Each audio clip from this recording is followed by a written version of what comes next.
Durante muito tempo, gente, o intestino grosso foi visto apenas como parte do sistema digestivo. Só que aí as pesquisas foram evoluindo e revelando que ele vai muito além. Ele manda comandos para o cérebro, abriga milhões de neurônios, produz substâncias como serotonina, que é a substância do bem-estar, né? Por isso é cada vez mais reconhecido como o, talvez, primeiro cérebro. Tem muita gente que ainda fala, é o nosso segundo cérebro. Tem gente que já fala, é o nosso primeiro cérebro. Para falar sobre essa conexão entre intestino e cérebro, recebemos o neurocientista Igor Duarte, autor do livro O Primeiro Cérebro, que aborda esse tema com bastante informação. Seja bem-vindo, obrigada por estar aqui com a gente. Prazer estar aqui novamente. Muito bom te receber. Vamos lá, para a gente aprender, então, sobre essa relação intestino e cérebro. Pois é, esse daqui é seu. Olha, muito obrigada. Eu escrevi o livro chamado O Primeiro Cérebro porque eu tive diversos insights com relação a essa história de que o intestino é o segundo cérebro. Ele realmente é muito importante. Ele tem neurônios próprios, ele age por conta própria, ele não depende do cérebro para funcionar. E ele manda no cérebro. Então, do ponto de vista evolutivo, o intestino se formou primeiro. Do ponto de vista embrionário, ele também se formou primeiro. Então, provavelmente, este cérebro aqui descende desse cérebro aqui. Então, o intestino seria o irmão mais velho do nosso cérebro. Então, na hierarquia, é ele que manda. E olha como é interessante, ele está totalmente relacionado às nossas atitudes. Olha a baita responsabilidade que temos diante do nosso corpo e da nossa saúde física e mental, né? Porque é tudo que a gente come. É importante as pessoas saberem disso, porque não é mais apenas um órgão do sistema digestório que tem a ver com a captação de alimento, embora ele também faça isso, é muito mais do que isso, porque é o intestino que está ditando as nossas decisões. Sabe? Então, se o intestino não funciona bem, aqui não funciona bem. E aí eu já adianto para vocês, o intestino, a gênese de diversas condições neurológicas e comportamentais é no intestino. Uma que já está bem documentada, a doença de Parkinson é uma doença intestinal. Gente, aí eu falo para você que tem problemas intestinais, trate o quanto antes. Porque lá na frente você pode receber uma notícia que não vai te alegrar e nem alegrar ninguém da sua família, obviamente. Então tem que cuidar do seu intestino. Como é que a gente cuida do intestino? Veja, a alimentação é uma parte muito importante. Os médicos, gastroenterologistas, os nutricionistas têm trabalhado muito bem nisso. Eu estou trazendo uma nova abordagem para cuidar dos neurônios intestinais.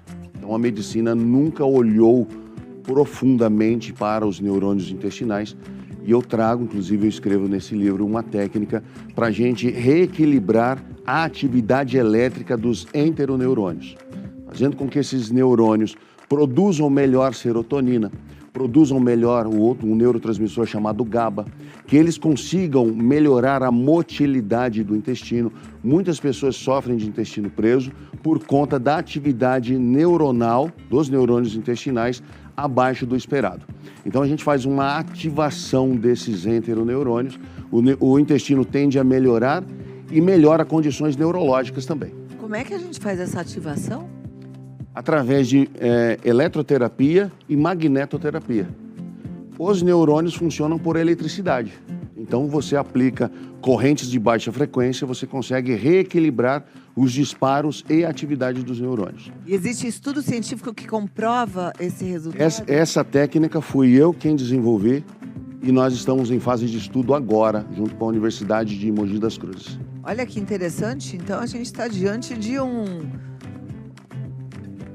inventor. É uma descoberta, uma um descoberta insight, importante, claro, né? Claro, claro que eu não tirei isso da minha mente à toa, então muitos cientistas trouxeram informações que embasaram essa minha teoria. E eu tenho diversos resultados positivos, nós estamos então compilando esses resultados para uma publicação que sai, acredito, até o meio do ano agora, mas resultados muito interessantes, por exemplo, em fibromialgia, em pacientes que têm sequelas de AVC, pacientes que têm intestino preso, inclusive. Nossa, que interessante isso. E você faz com que tipo de tecnologia? Magnetoterapia, existe um equipamento, não é um equipamento extraordinário, e pequenos ímãs localizados em partes do intestino. Então não é nada invasivo e também não tem efeito colateral. Então, existem pontos no intestino que têm relação com o cérebro. Se você ativa esses pontos, você melhora essa parte no cérebro também. Então, é basicamente colocar em pontos do abdômen pequenos ímãs e ficar com esse ímã o dia inteiro. E esses ímãs têm ação lá na parte bem interna, onde as Isso coisas aí. acontecem? Na parte neuronal do intestino e na parte circulatória do intestino, a circulação do intestino. Já é comprovado pela ciência também que o magnetismo tem efeito na circulação por conta do ferro presente no sangue. Então, se eu aumento o magnetismo no abdômen, eu aumento a circulação. Melhorando a circulação, eu melhoro a atividade dos neurônios e eu melhoro também a imunidade, porque 70% da nossa imunidade está no intestino grosso. No intestino, né? Com isso, você melhora a motilidade também? As pessoas, por exemplo, que têm o intestino preso, elas começam a ter mais facilidade, começam a fazer esse intestino funcionar? Veja, a ideia não era para intestino, a ideia era para o sistema nervoso. Então, tratando de pacientes com sequelas de sistema nervoso, todos estavam relatando que melhora no intestino. Então, olha só, para as pessoas que sofrem de intestino preso, mulheres, 7 a cada 10 mulheres têm intestino preso.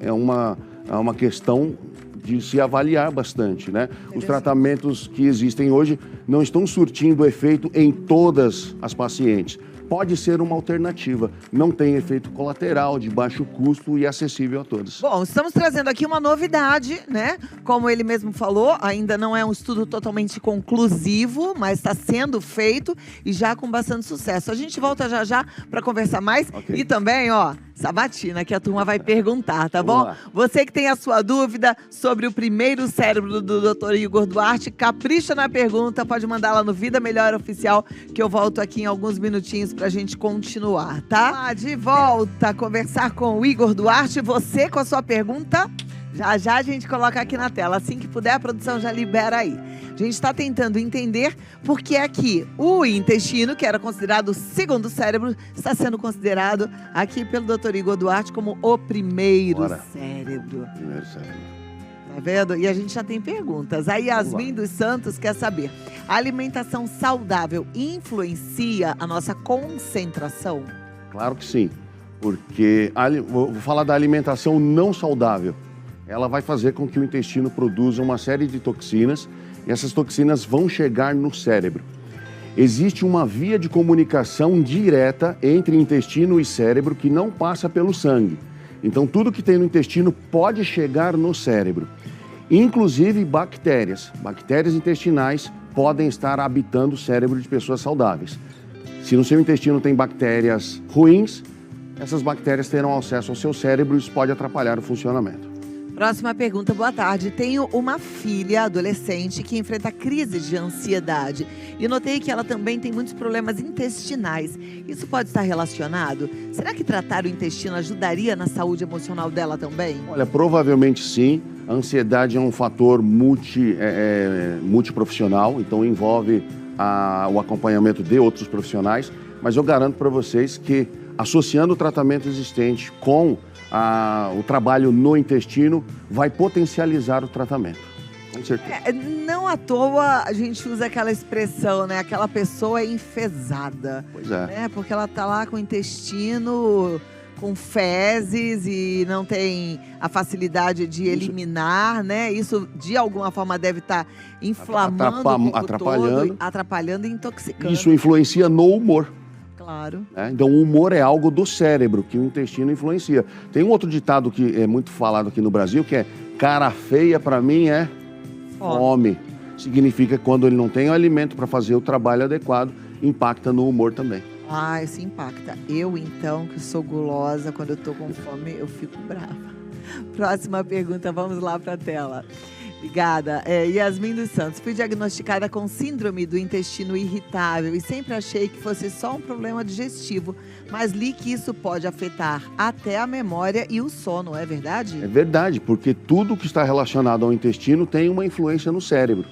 Então, se você tem uma alimentação que deixa o intestino irritado ou irritável. Isso pode ter um impacto no cérebro também. Então, uma parte dos tratamentos que envolvem intestino é a alimentação. Alimentação rica em fibras, muita água. Mas agora eu estou trazendo esse olhar para reativar os neurônios intestinais, que isso vai ter um efeito na produção de serotonina, na produção de vitaminas, na produção de GABA e outras substâncias que são benéficas para o intestino. Perfeito, olha que interessante, né, esse estudo. Próxima pergunta. Obrigada, Yasmin, por ter enviado a sua. Márcia Monfilier. Boa tarde, Cláudio e doutor. Quem tem diverticulose pode acarretar diverticulite em razão do estresse? E há alguma alimentação especial para quem teve diverticulose? Olha, eu não tenho bagagem para falar sobre a alimentação especificamente, né? O profissional gastro seria o mais indicado, mas existem alguns alimentos, alimentos ricos em grãos, por exemplo, deve ser evitado por pessoas que têm diverticulose. E o divertículo é uma bolsinha que se forma na parede do intestino. Se grãos penetrarem ali, pode dificultar a saída e desenvolver, então, o diverticulite. Ok, obrigada, Márcia, pela sua pergunta. Próxima pergunta é da Gildete Chagas. Beijo, Gildete. É verdade que câncer, na sua maioria, começa no intestino? Veja, o câncer tem a gênese na imunidade. Como 70% da nossa imunidade está no intestino grosso, provavelmente o intestino tem alguma importância nos tipos de câncer que aparecem com mais frequência. Não posso afirmar isso categoricamente, mas baseando-se nos estudos que eu já tenho feito, posso dizer que sim, há uma inclinação para isso. Agora você vê, né? Não basta a gente de vez em quando comer fibras. É uma alimentação de fato rica em fibra, com bastante água, fazer exercício físico, porque também vai fazer muita diferença para o funcionamento do intestino. A gente não pode ficar intoxicado, inflamado, com o intestino preso. É isso, e você tocou num ponto interessante. O exercício físico, ele não é bom apenas para os músculos, para as articulações. Quando você faz atividade física, aumenta o número de neurônios no cérebro. Isso pode se repetir no intestino, que é o nosso primeiro cérebro também. Então, a atividade física é muito importante para a saúde geral, saúde cardiovascular, do cérebro e agora do nosso primeiro cérebro também. Perfeito. Próxima pergunta, obrigada, Gildete. Patrícia Hess. Qual é o papel dos neurônios que ficam no intestino? Eles têm função parecida com as do cérebro? Tem. O que acontece? Na evolução, os primeiros neurônios que apareceram foram os neurônios do intestino. Então, eles tinham que resolver os problemas que existiam naquele momento. Só depois que ele foi capaz de controlar esse órgão que é o intestino, de captar energia e de armazenar energia, foi possível, então, que a natureza desenvolvesse o cérebro que nós temos hoje. Esse cérebro aqui, ele consome praticamente 60% do que a gente se alimenta. O cérebro, ele é muito gastão do ponto de vista energético. Então, os neurônios do intestino precisaram lidar, em algum momento do desenvolvimento, com se proteger de agressores, controlar o funcionamento, decidir como vai armazenar a energia. E hoje ele ainda faz isso. Todo o funcionamento do intestino independe do cérebro. Só para ficar claro na mente do espectador, o indivíduo ele tem óbito agora. O intestino ainda está funcionando. O intestino funciona por mais alguns minutos. Ou seja, não depende do cérebro para o intestino funcionar. Entendi. Olha, interessante, né? A gente não para pensar de forma tão séria. A gente sabe que tem que cuidar, mas agora foco. Foco, viu, gente? Intestino influencia também na nossa pele? Não, eu não estudei sobre a pele, não estudei. Então, tudo que eu estudei tem relação com o próprio intestino e com o cérebro. Tem muitos efeitos no cérebro. Mas eu não ficaria surpreso de saber que melhorar o intestino, melhorar a qualidade da pele também não. Você sabe que eu até acredito que sim, que melhora, né? A gente vê as pessoas que comem muito açúcar, que comem muita farinha, elas têm a pele normalmente mais oleosa, né? Elas muitas vezes apresentam até acne, tem essas questões. E aquelas que comem muitos alimentos oxidativos acabam envelhecendo também. Bem, também. Então eu vou ali dar um recadinho e volto já. Vamos lá, de volta aqui com o Dr. Igor Duarte, falando sobre o nosso primeiro cérebro-intestino, com as perguntas que vocês enviaram. A Madalena Gomes, ela pergunta o seguinte: boa tarde, Cláudia e doutor? Tem um grau de estresse muito alto, demandas demais, durmo pouco, tem meses que sinto dor no pé da barriga, tipo cólica menstrual, mas estou na menopausa. Essa dor vai e volta e principalmente se acentua no estresse. Meu intestino é meu cérebro, me alimento bem e faço atividades físicas. O estresse afeta o cérebro, afeta o intestino também. Tudo que afeta o cérebro tem um reflexo no intestino. Alimentação adequada, atividade física, como você faz regularmente, são importantes, mas precisa pensar em outros fatores também. Ela precisa pensar na qualidade de vida, no trabalho, talvez nos estudos. Se isso tira muito a paz, gera toxinas. Essas toxinas, por exemplo, o cortisol, a gente sabe que mata neurônios. Isso é ruim para a saúde do cérebro, para a saúde do intestino também. Gente, vocês já tiveram um pico de euforia, de ansiedade, alguma coisa que está para acontecer, encontrar alguém importante, ou fazer uma prova, ou um casamento, e aí de repente dá aquela dor de barriga? Eu já tive. Vocês já tiveram? Senti dor de barriga na hora de né? Pois é ligado. É impressionante. Nossas emoções... Essa comunicação. O cérebro, ele consegue exercer influência sobre o intestino, mas a influência do intestino sobre o cérebro é maior. Olha. É uma via de mão dupla, sim, mas o intestino tem uma influência maior. Interessantíssimo. Camila Nunes, ela diz, boa tarde. Quem retirou a vesícula pode ser afetado? Não tem relação. Não tem relação. Obrigada, Camila, pela sua pergunta. A próxima pergunta é da Brenda. E a Brenda diz assim, boa tarde. Na menopausa, essa conexão entre cérebro e intestino muda? Fica mais intensa ou mais sensível? Não tem efeito, tá? Até onde a gente sabe, não tem efeito. O intestino vai continuar influenciando. O que acontece é que na menopausa tem uma série de alterações hormonais no organismo inteiro, que isso pode bagunçar o funcionamento. Tá joia. Obrigada, Brenda. Próxima pergunta já vai para a tela. Não tem, é anônima. Olá, quando eu fico dias sem ir ao banheiro, parece que até meu pensamento fica mais lento. Faz sentido? Mas isso não é coincidência, não. É aquilo. O intestino enfesado altera o funcionamento do cérebro, altera o humor.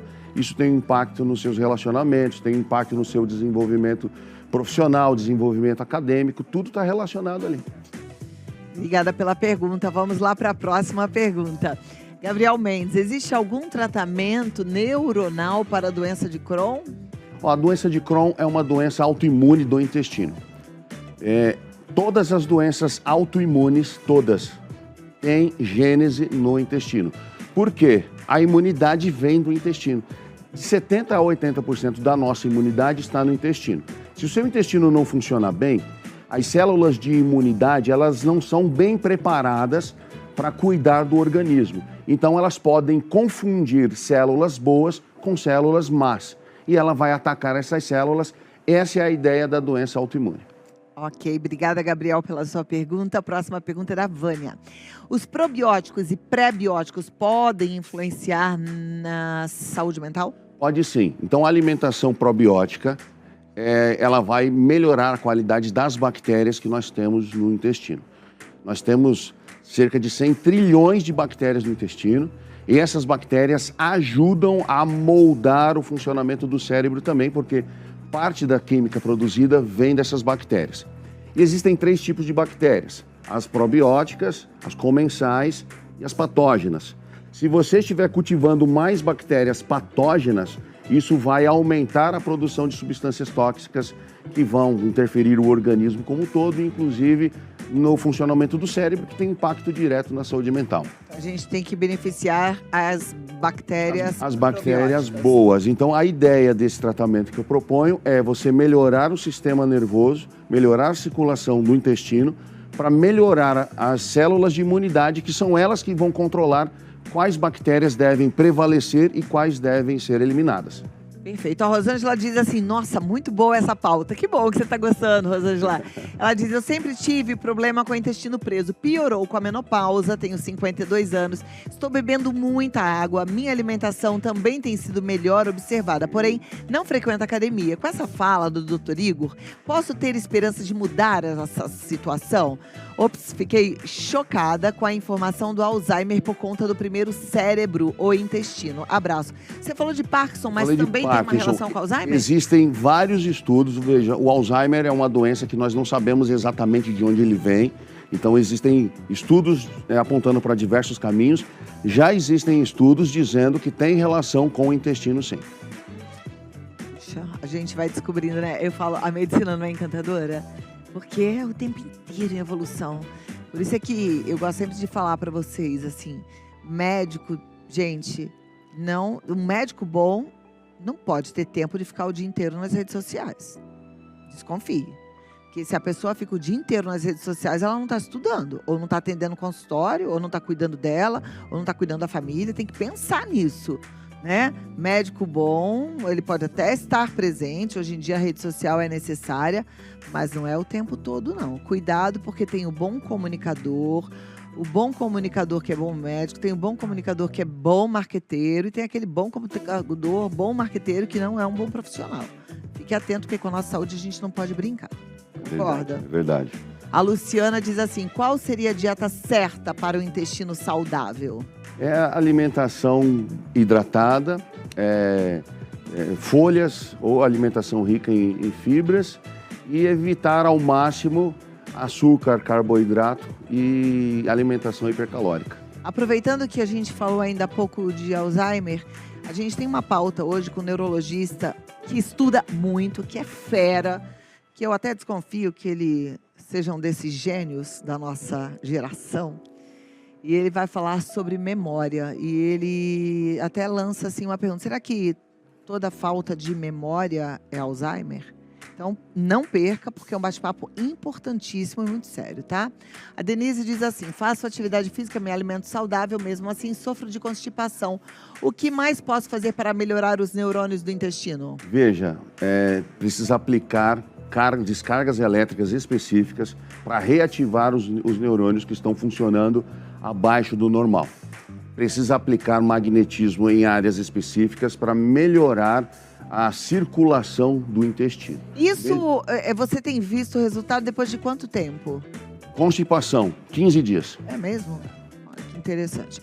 Bom, tá aqui o livro do Dr. Igor Duarte, O Primeiro Cérebro, e o contato é o 11 9 54 50 37 37. 11 9 54 50 37 37. E no Instagram, dr.igorduarte. Muito obrigada. Querida. Até a próxima.